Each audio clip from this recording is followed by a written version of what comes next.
So what I wanted to I want to talk about is, of course, what we're experiencing during this pandemic, in primarily as it relates to museums and libraries with permanent collections, because that is the mission of this organization, is to promote the legacies of American photographers, and that, for the most part, or largely, it has to do with placing work in permanent collections of museums, archives, and libraries. Right? So, as expected, we all know the museums and libraries are, going through an extremely difficult time period. And we all hear a lot in the media about museum closures and the cancellation of exhibitions, but it's a little more difficult to get information about what's going on with behind the scenes with collections and acquisitions, etc. So this is what I would like to focus on in this primer, and then kind of in some subsequent programs that I'm developing. So the one sort of astonishing statistic is that the CARES Act that was passed on March 27th, the total billion, what was the total of the funds? $4 billion, or how many? I don't remember the total disbursement. But there were, billions and billions of dollars to bail out industries, including airline industries and small businesses, etc. So the joint allocation to the National Endowment for the Arts and Humanities is 150 million. 50 million was allocated to the Institute of Museum and Library Services, as compared to the projected income loss among the US museum dollars daily. Right? So what was, the help that's forthcoming to these institutions is just a drop in the bucket, and it's not going to save the day. And there is an estimate that's being thrown around, is that 30% of US museums will not be able to open after the pandemic, right? So, what is going on right now? First of all, there are staff layoffs and furloughs. It's just as an example, Alla Efimova furloughed 300 staff members. MoMA just recently announced in New York that they ended contracts with their education staff. A lot of museums, smaller museums, are laying staff off, cutting pay, and eliminating contracts with their temporary employers and contractors. So what does it mean in terms of the museums that are managing collections? Well, first of all, we could foresee budget cuts in acquisitions. Since so much of the staff would be furloughed, reduced, and eliminated, there will be less staff to, curators, collection managers, conservators, to care for the collections. And there will be a backlog, kind of accumulated backlog of collection processing and various, acquisition proposals that have not gone through, but will need to be gone through in the near future. Right. So since this is such an unprecedented, really an unprecedented crisis, there is really not much guidance out there in the professional community on museum closures, right? If really we're anticipating 30% of museums not being able to reopen, a lot of these museums will be collecting museums, and we can assume that some of these museums will have collections that are relevant to APAG members, right? There may be smaller historical museums. They could be sort of art museums with collections. Oops, did I just, something happened, sorry. So in 2009, after the financial crisis of 2008, the American Alliance of Museums did kind of a survey of American cultural institutions. And it was sort of a remarkable number that at that time, out of 35,000 cultural institutions, which includes small museums, historical societies, botanical gardens, zoos, etc., over the, in the preceding century, only under 1% permanently closed, which is really, given that the struggle that most institutions go through to keep their doors open, it's pretty remarkable that it's such a small percentage, right? Such organizations as the American Alliance of Museums or the Association of American Museum Directors have developed guidance for deaccessioning collections and for disposal, kind of ethical disposal of collections, assuming, but all of those guidelines assume that the institution is still intact, right? But there are really no guidelines for what to do when a museum goes bankrupt, goes out of business. So in the best case scenarios, in some of the cases that we know of, and in the last 10, 15, 20 years, in the best case scenarios, a museum that's really cannot or cannot make it, would have time and resources to negotiate with another institution. So for example, the Corcoran Gallery in Washington spent a number of years negotiating the acquisition by the National Gallery of Art in Washington. And the collection found a permanent home. I mean, I was actually the director of the Magnus Museum, which is the Jewish museum in Berkeley in California. And I headed the museum at the time when we negotiated its acquisition of the collection by the University of California Regents. So the museum became part of UC Berkeley. So, everything, the collection remained intact. So that's kind of a best case scenario. And there were some precedents where the collections were auctioned. That's probably the best case scenario, is as a public auction of the collection in case of a museum bankruptcy. So we will sort of have to see, of course, on the other end, what develops and what guidance is developed to deal with this kind of unprecedented crisis and emergency.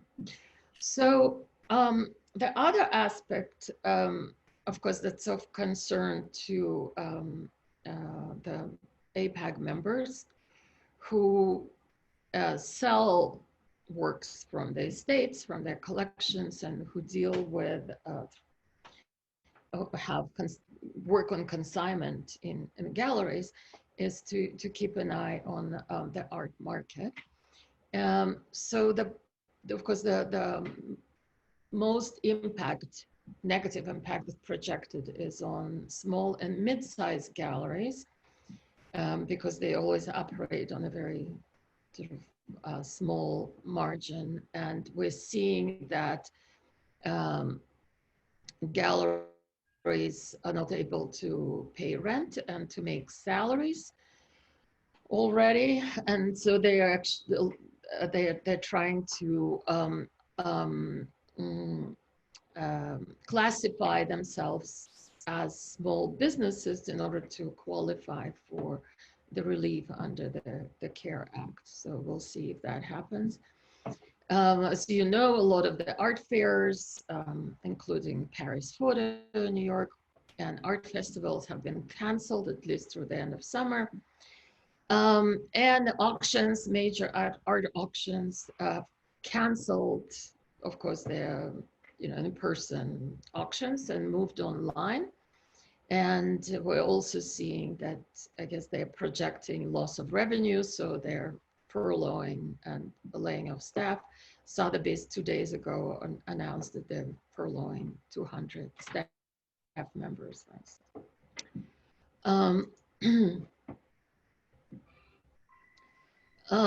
So how can we think about it in terms of the work that we do, advancing the legacies of American artisan photographers?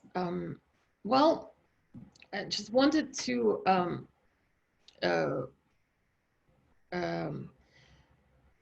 let's say that there may be a number of ways in which we can understand that fundamental mission of what it means to advance an artist's sort of legacy. However, the way this has been implemented in the last 15, 20 years, because of where the museum industry was, because where the art market has been, where the photography market has been, the model that worked for most has been, make sales in order to sustain this legacy work. So sell prints, for instance, in order to generate income, in order to be able to do, the work that's necessary for publishing an exhibition, generating exhibitions and keeping the inventory, etc. Right? Place collections into museums, libraries, and archives, publish to advance the artist's legacy, and develop exhibitions to increase awareness and to maintain the value of the work, whether it's financial or cultural value of the work, right? So this is sort of the major components of what we've learned to do that's worked for most estates and collections, private collections in the recent past. Okay.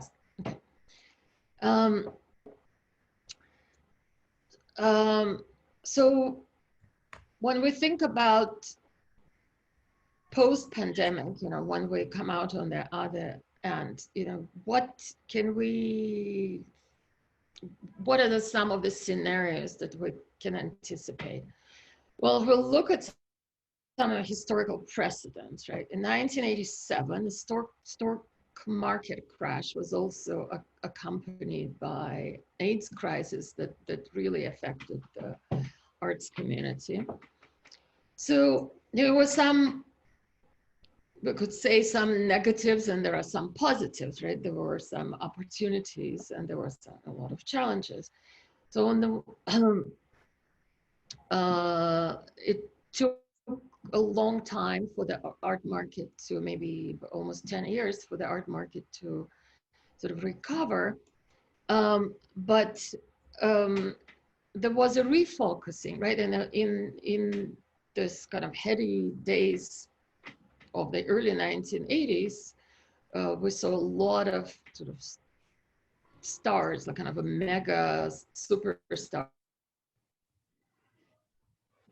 in the art world, and that were sort of the collectors' darlings, that sold at Damien Hirst, and who was selling it kind of unprecedented prices for contemporary art.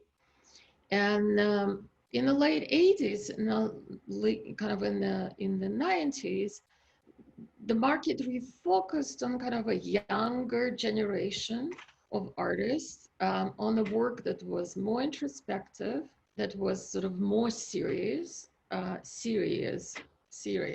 more thoughtful, and dealt with kind of vulnerability.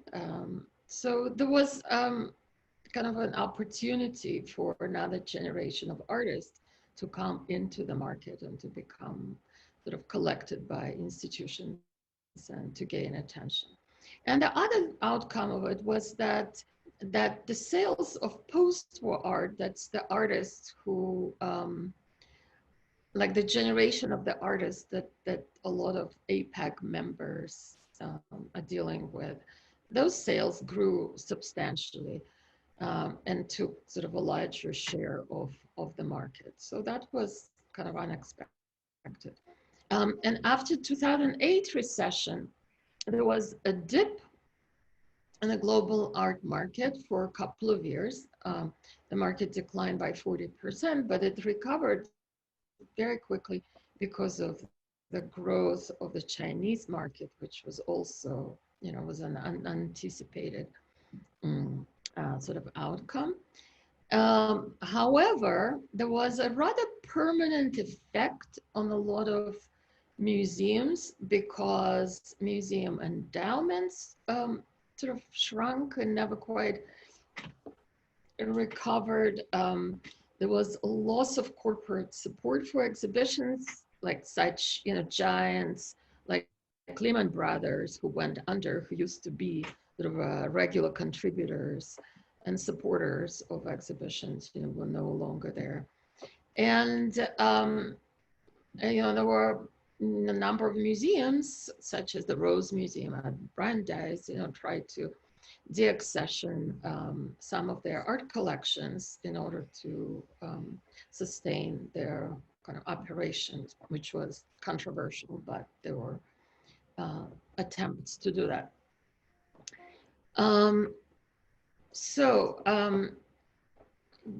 In this time, what can we think of as sort of opportunities as we prepare for